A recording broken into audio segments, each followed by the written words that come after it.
Yo, what's up, guys? Welcome to this special episode of Let's Rant About It, where I get to kick it with, oh, I'm so excited. It's not too many people in this room, but y'all better make some noise. Make some noise for Justice, the Honorable Justice Kyra Harris Bolden. Woo!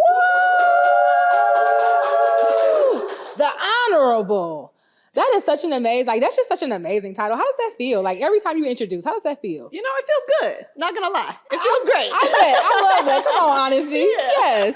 First off, love your outfit. Well, love everything. Just together, honey. Thank okay. You. We love a bow. Listen, right? it is the bow is everything. The bow is bowing. Okay. Let's get right into this. You're homegrown. You're from Michigan. Mm-hmm. Okay. Let's get into what influenced you to get into the lane that you're in right now. Oh my goodness. So, like you just said, born and raised in Michigan. Been in Michigan my entire life. Grew up in Southfield, and I have to say, when I went to Grand Valley State, I had a bit of a culture shock. Oh yes. Because growing up in Southfield, you know, you're around Black people, and you know, my parents' accountant was Black, my doctors are Black, business owners are Black. So I go to Grand Valley, and that's in the cornfields.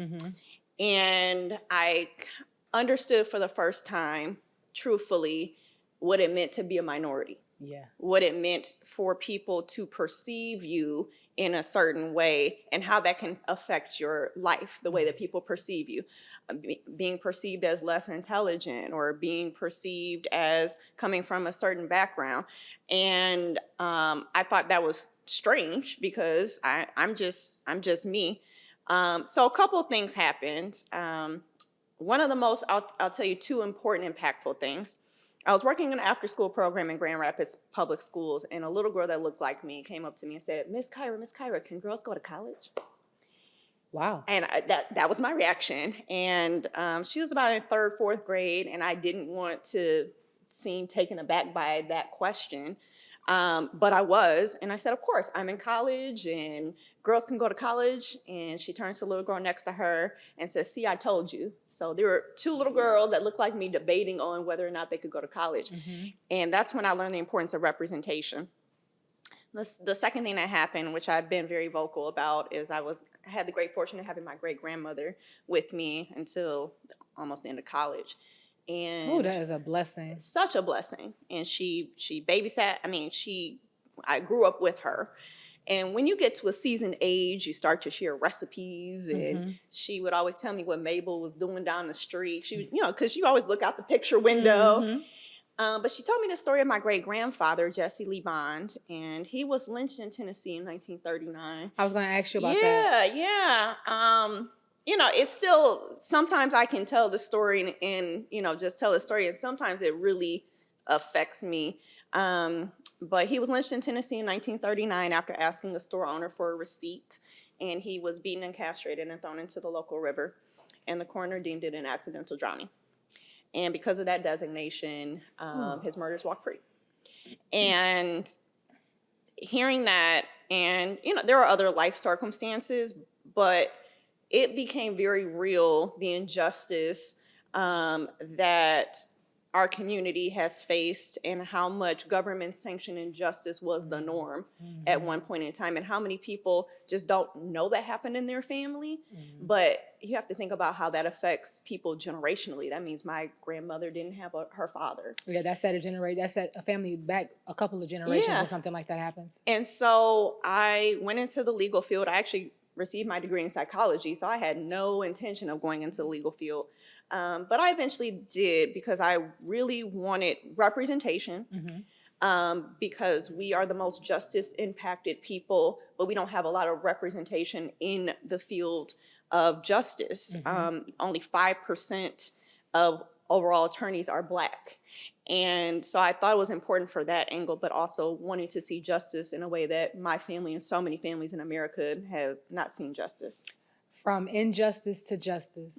I absolutely love that. And I'm so sorry that your great-grandfather was taken away from you guys the way he was. But it's something that's very inspiring and empowering about seeing your family still be successful and thrive and carry on his name. And to have you sitting here and telling this story to, you know, the more you tell that story and the more you continue that story, the more you keep his name alive and keep his legacy alive. Yes. So I think that's very honorable. Thank you. That's really dope. Thank you. How challenging was it for you to navigate the road to the bench? Oh my goodness. How much time do we have?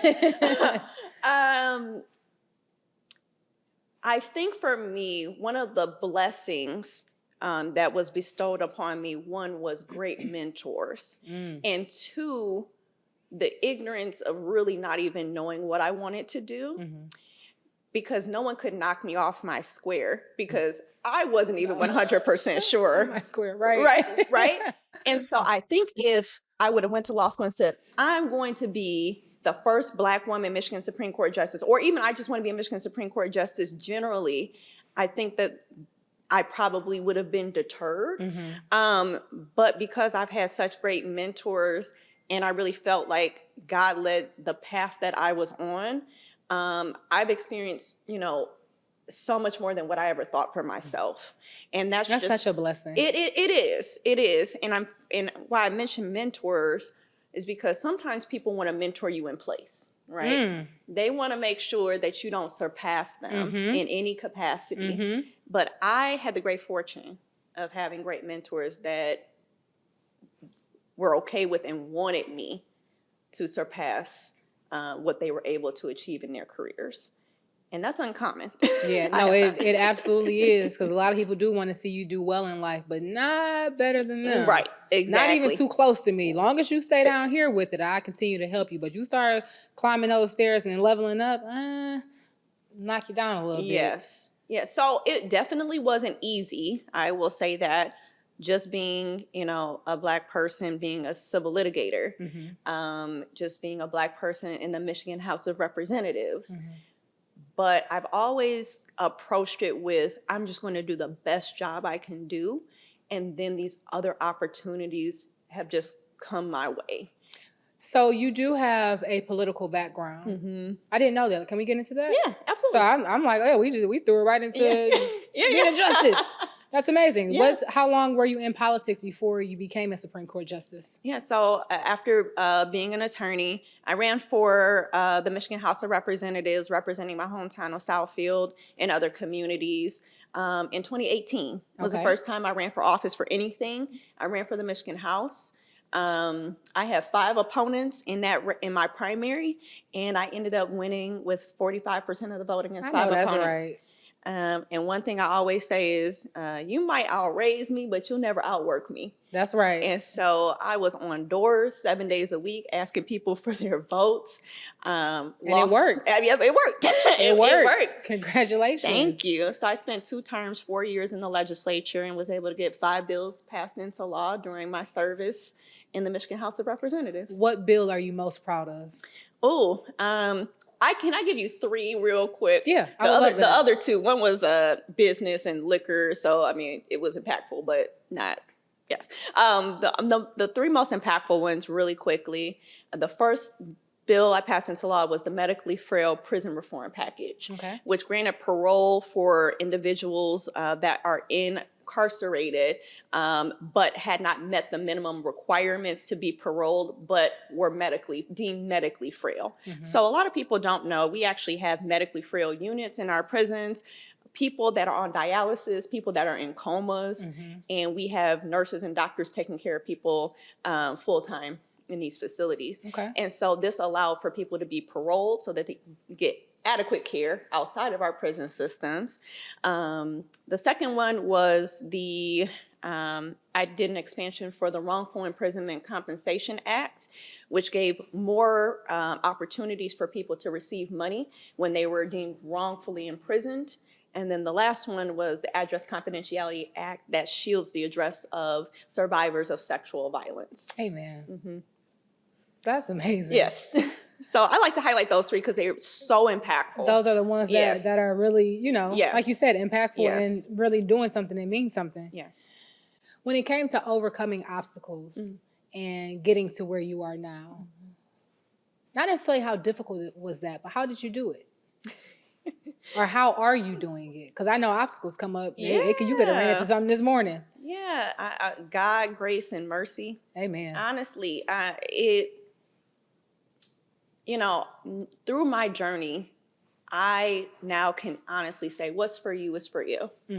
So I have grieved, job losses or, opportunities that I didn't get. But I realized that had I received another opportunity, I wouldn't be here today. Or relationships, like that person didn't call me back, even just in business or the legal field. I'm like, oh, I want that person to be my mentor. They just won't mentor me. Maybe there was a reason, right? And so how I did it was, and just a little bit about my past race. I ran for Michigan Supreme Court the first time in 2022. And I was pregnant with my first child, which was fun. We're gonna get into that. We're gonna get into that next. Okay. But I mean, I actually ended up losing that race by 2 percentage points. Okay. But a vacancy became available, and Governor Gretchen Whitmer appointed me to that vacancy. So, people, when they say, well, how did you do it? I can't really credit myself. It was a series of circumstances. But I also know that had I not been in that race in 2022, I wouldn't have been in the position to be appointed, right? So just one foot in front of the other. Just one foot in front of the other. And God got that final word. Yeah, absolutely. Because that had to be such a crazy feeling and phone call to get, where it's like, okay, I lost, but I didn't lose. Right, exactly. That is lit. Yeah. Can you imagine like having a lottery ticket and you're like, oh, my number's not right. And then they're like, oh, actually the last number was 15. It's like, oh, it is me. Let's get it. That's so cool. Yeah. So it's been a whirlwind for sure. When I was pregnant, I was at home making soap. When you were pregnant, you were running to be a justice for the Supreme Court of Michigan. I don't know how you even could make something like that happen, because I was at home like, I got one loaf of soap in me today and I'm getting back into bed. How in the world did you have an entire campaign while you were pregnant? Ignorance and adrenaline. I know that's right. Mm-hmm. Yeah. I don't know what else to call it. It was ignorance. Again, it was my first child. But not my first pregnancy. And I will say, a lot of people view me as a just really ambitious 30-something-year-old, being in the Michigan House, running for Michigan Supreme Court. 30-something, girl. I thought it was 20-something. Oh, thank you. So I'm 36. And it's not typical to even be on the Michigan Supreme Court at my age that I was. I think I had to be 34 when I was running.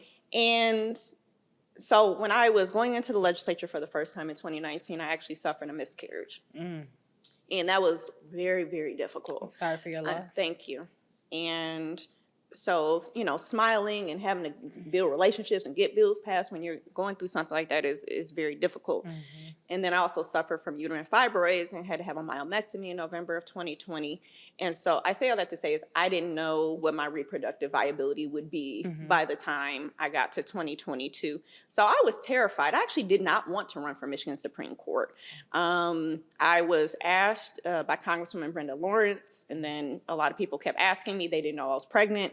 And finally, I just had to yell at people and say, I'm pregnant. I'm still in my first trimester. I'm telling people, I'm pregnant. I'm not running. And then I got another host of calls that said, I heard you were pregnant. We still want you to run. Congratulations. They said, I heard you was pregnant. Congrats, blue or pink, but we still need you here. Come on. That's crazy. And I just, once I was in my second trimester, because I actually didn't announce until April of 2022 that I was running for Michigan Supreme Court, which is pretty late into an election cycle. But one thing that was really important was there had never been a Black woman on the Michigan Supreme Court. And I wanted my daughter to know that she could be anything she wanted to be. That's right. I didn't want her to grow up where she had not seen that, so she didn't know she could be that, because it's really hard to be what you cannot see. And I didn't want her to ever question whether that was something that she could do, like the little girl had questioned whether she could go to college. Yep. And so I ran because I didn't want to be a hypocrite and tell my daughter you can be anything. And, I'm over here like, no. But it was a really scary experience for me with what I had been through. I can imagine. Yeah. Well, look at you here now, thriving. Yeah. Okay. Thriving with a 2-year-old. That's, I remember when my son was 2. Yes. You okay? Pray for me. Dear Lord, Heavenly Father, cover these children.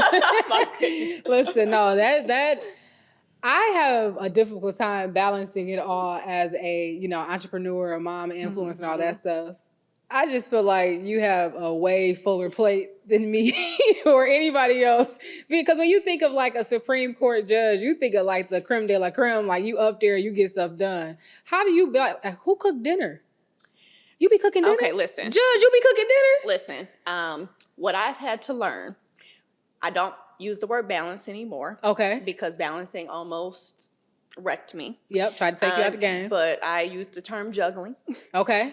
So I know when one ball is in the air, that something else is falling, or I'm catching. And make it quick because another one got to go up. Right. The key is to just not let anything drop. Okay. But when I'm with my family, I try to be present. When I'm at my job, I try to be present. But I have an amazing village and network. But I will also say outsourcing. Amen. Yes. Outsourcing. So around 6 months pregnant, I was like, I'm not cooking anymore. I used to cook like four days a week. I'm not doing it. And I was running a statewide campaign with a full-time job in the legislature. So we do chef or cook unity. Okay. We do cook unity. Some people use Factor, but you have to outsource. We're going to make a mental note to look into Cook Unity. Look into Cook Unity. There are laundry services. Oh, yeah, I believe in paying someone to do something just so I can have my time. Yes. I truly, wholeheartedly believe in that. Yes. So, Judge, don't be cooking. Yes. Not right now. After this campaign, hopefully I can get back into it. I actually like cooking when I have the time. What's your favorite meal to cook? Okay, so my favorite meal to cook would probably be shrimp and grits. Ooh. I really feel like I perfected that, but I am the macaroni and cheese maker. Okay. For Christmas and Thanksgiving. Me too. It took a long time to get there. You have to work your way up. But when you get there, you're like, at last, yes, I have arrived. I've been here. I'm here. I have arrived. Yes. So it took some time, but I perfected the recipe, and I don't let anybody else do that. All right, I'm just going to ask you one question. Sugar in the grits or butter?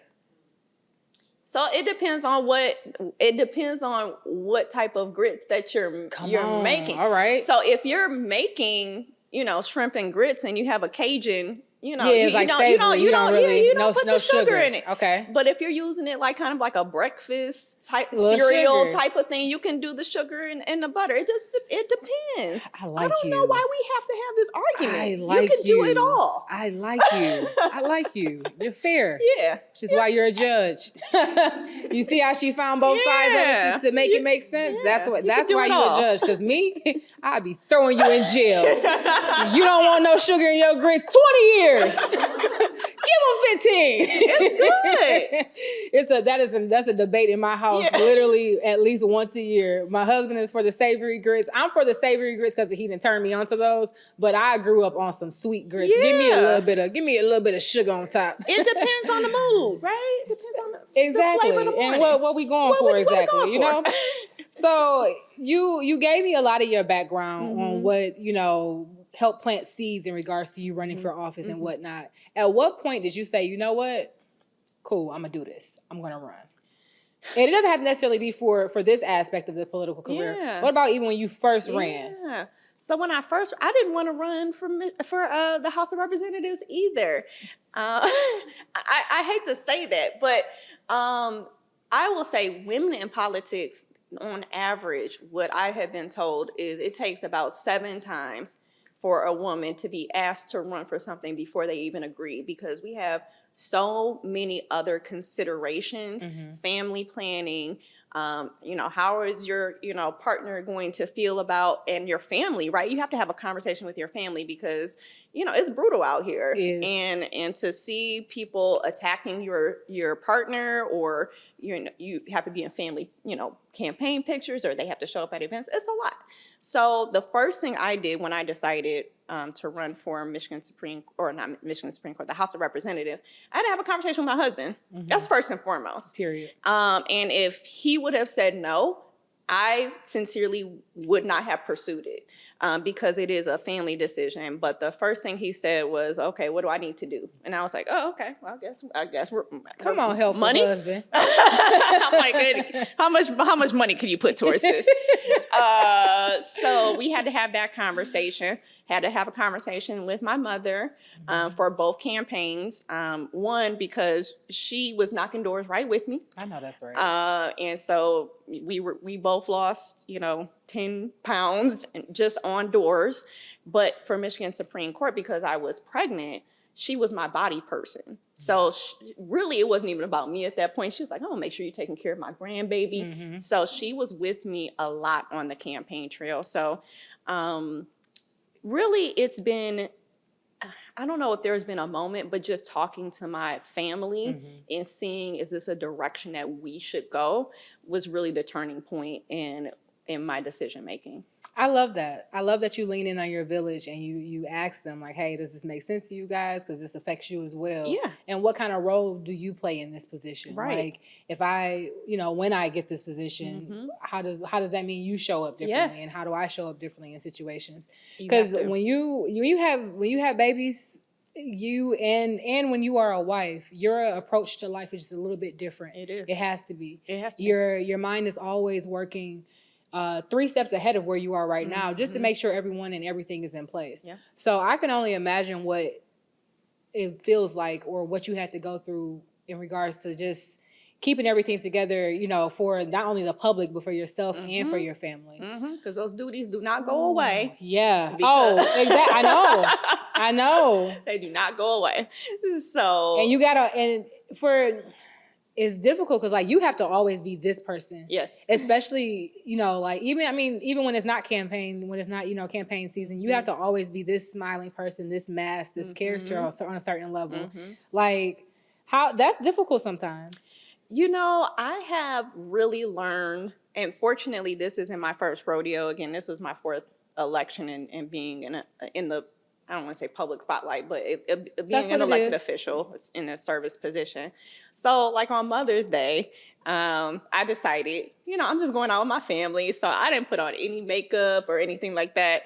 And so I got done with my dinner, and then the table next to us, the person said, "We're so proud of you. Can we get a picture?" And I'm like, yeah, I guess. Yeah, we can do it. Yeah, of course. He wanted me to take a picture with his daughter, things like that. Yeah. So I'm just like, of course, I'm going to take a picture. And of course, I wanted to, but I was thinking, dang, I wish I would have put on some makeup. Yep. That's how it always is. I feel like whenever I'm dialed up, no one wants to take a picture. But let me go to Target with my little shaggy hat on and my too big scratchy sweater. Everybody and their mama then noticed the girl from the podcast. Yes. And now they want to say, y'all wasn't thinking about me when I was cute. Oh my goodness. What's going on? Now I look like Shaggy over here. And now you wanna have ass and pictures and whatnot. Yes. Since being in office and on the bench, we talked about some initiatives that you worked on while you were in the House. But since being on the bench, what would you say some of your key contributions and initiatives have been?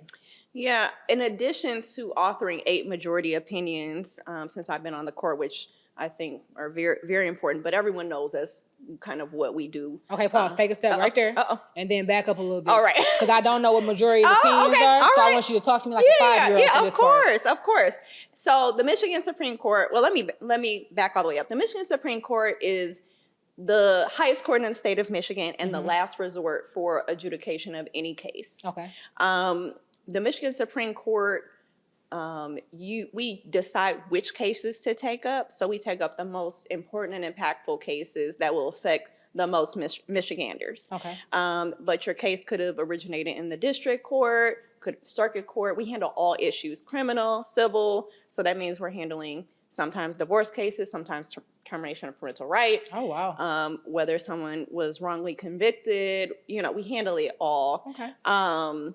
So when we do majority opinions, it's an honor. That means that out of the 7 of us, and it could change. Sometimes it's 4-3, sometimes it's 5-2, sometimes it's 6-1. But you're the author of that. So that means that the majority of the court agreed with the position that you have taken, and you were able to write the opinion that encompasses the thought process of the majority of the court. Okay. So it's an honor to be able to write on behalf of the majority, and being the least senior member of the court to have authored 8 in the amount of time that I've been on the court is pretty great. That's a big deal. Yeah. So I'm proud of that work. But other than the opinions that we have written at the court, which have ranged from election issues to criminal issues to pro bono fees, to different things. I sit on 2 task forces as a Michigan Supreme Court liaison, and that's child welfare and treatment courts. Okay. And why I love that work, but it goes under the radar, is our treatment courts are an alternative to incarceration, right? Okay. So when you get into this treatment court, whether you have some type of drug abuse, whether you're a veteran and you're suffering from PTSD, whether you have some just, different issues where it doesn't make sense, when incarceration really wouldn't make sense. Oh, so treatment, like you're getting other treatment. You're getting other treatment. Okay. So you're getting, mental health service. You're Mm-hmm. getting wraparound services as an alternative to incarceration. Mm-hmm. And so my job as a Supreme Court liaison is to make sure that those programs have adequate funding, that I'm checking in with the judges. I've done a couple of treatment court graduations just to say that I'm so proud of the people that have completed the program and really changed their lives around. It really has changed lives as far as employment and people being productive members of society. And again, now they don't have a record that they have to grapple with. And then child welfare, we know we have a lot of children that are in the foster care system, mm-hmm. or that there are some family issues that cause children to be separated from their parents. And so making sure that there's adequate representation for those children, because oftentimes attorneys may not want to go into that field because of the pay, because of the level of stress. And so creating a task force and leading that to how we can resolve some of those major issues. That's some of the work that really goes on behind the scenes that a lot of people don't know about, but mm-hmm. I think that's some of the work that I'm most proud of. It sounds like that's some of the work you should be proud Yes. of. That's really dope. Yes. Thank you. Major. Especially the treatment court. I love to hear that because I'm a super mental health advocate. I'm thinking if anybody that follows me or see anything I do, they'll know that. Mm-hmm. So to know that there is something in place mm-hmm. for alternatives to just, prison, that's really dope to know that because I didn't know that. Yes. Do you have, this isn't one of my questions that I have written down, but do you have like a judge bestie? Oh my goodness. So many. I'm trying to think of who. Well, I have my besties on the Michigan Supreme Court currently are Justice Welch and Justice Kavanaugh. They have really mentored me, embraced me, and I'm so thankful. I will say that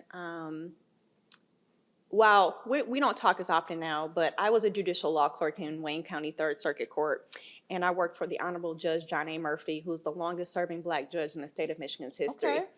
And I had the great fortune of one of my first jobs being with him. And the thing about him was he didn't treat me like a staffer. He didn't treat me like someone that just did the research and just wrote his opinions for him and how he wanted to see it. We really sat down and had conversations about the law. And he would really try to understand my point if we disagreed. And so that informs me now as a Supreme Court justice of just how he treated me like someone that was valued. So I would still put him in the bucket because he's been so influential in my life. But I don't think I can say the others because we have a little secret group that we get together. No one knows that we're friends. I know that's right. I love that. I love a secret power group. What advice would you give to young people that's looking to enter the field of law or public service? You have to have grace and mercy. You really do. You have to have incredibly thick skin. You have to have the ability to have an unshakable belief in yourself, to not let anyone knock you off your square and the path that you're supposed to be on. because God has granted you a vision. Not everybody is going to see that vision for you. And so people not knowing the vision will try to knock you off your square purposefully or not, right? So you have to be very clear with yourself on your personal mission. And it may not be a specific job, but it should be like your purpose or what you're supposed to do. The other piece of advice I would say is relationships are so important. Building relationships, having mentors. If you start your own firm, the majority of your clients will be referrals from other attorneys, right? If you're in criminal law and someone says, hey, I have this family issue, you're going to figure out who in your network is going to do family law and refer that person over to them. So relationships are incredibly, incredibly important. They were important in the house. That's how I was able to get 5 bills passed into law. You know, you have to convince a lot of people that your idea is good. And if you don't have those relationships, people won't listen to you. Yes. So I would say relationship building. You have to learn to do it. Networking. I don't even like the term networking, because networking makes it seem like you just go to events and pass out your business card. It makes it seem like it's disingenuous, but I understand what you mean. Like, 'cause it's necessary. It's you necessary. have to get out there. You have to talk to people. You have to, because you don't know. The majority of jobs will not be posted online. Facts. And when they are posted online, it's really just a filler being posted because they already know the person is going to work that job. Correct. Yes. So you want to be the person that comes to mind when the job is being thought of. Exactly. There you go. Exactly. So those would be my pieces of advice. Get some great mentors. Yeah, I agree with you that 100%. Okay, so my last question. And let's say this is for you as a civilian. Why is it important to vote? Oh my goodness. So I can say as a civilian, it's always been important for me to vote, but mostly because my parents told me it was important to vote. But me particularly being in the House of Representatives in Michigan, watching billions of dollars be appropriated to certain communities, literally seeing that. And the amount that your community literally gets was based upon who your representation was. So it is so important to vote because it literally determines who thrives, and it could determine who dies. Like, I'm just being 100% honest. Also, your vote is not just for you. It's for generations that you'll never meet, because who you'll put into positions of power will have effects long after the 1-2 years, you know, that they may be in office or whatever their terms are. You're talking about people making laws. Those laws will stay on the books until somebody comes and changes that. And sometimes that doesn't happen, right? We have laws on the books from the late 1800s to early 1900s that people to this day still have to abide by. I'm making decisions at the Michigan Supreme Court that will have generational impact, because our cases are not overturned unless there is a different court, because our cases set a precedent. I was going to say, that's called a precedent, right? Yeah. Because listen, girl, I have a degree in law and order SVU, and I heard that one before. So the decisions made today will set a precedent for how your children and your children's children and beyond, generations unseen, will govern their lives in the state of Michigan and possibly nationally. So it's important to know, or to be able to have a voice in who you're giving that job to. This is a job, you know, this is an audition, right? Yeah. This is asking for someone to be employed with your tax dollars. Why not have a say in who is being paid to represent you with your tax money? Right. I mean, just from that perspective alone. Yeah, it's because you're paying this person. You're paying directly. And whether you vote or not, somebody is making the decision of who's representing you. Right. You should have a voice in that, and who's going to affect you and your children and your children's children. Come on now. Come on now. For generations Think to come. about those generations. Don't just think about yourself. I appreciate that. Absolutely. I appreciate that, and I appreciate your time with me Well, today. thank you. I Thank appreciate you having me. Of course. This was so fun. It's been a long time coming. I've been wanting to sit down with you for a couple years now. So. Yes, likewise.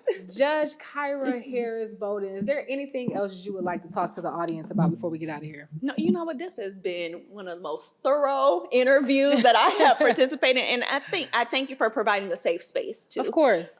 For me to talk about my background and experiences. So I am good. I thank you, and this is great. Awesome. I know we're gonna put it on ink halfway by having it on video. We're gonna talk fibroids publicly, and we're gonna help these women. Yes, we're gonna help these women absolutely. because this fibroid journey for both of us has been insane. But I'm happy that we were able to talk about it, and we'll talk about it more in another episode. Thank you guys for tuning into this interview with Michigan Supreme Court Justice Judge Kyra Harris Bolden. I'm your girl Randi Rosario, and I will see you guys later. Think about it. Good day.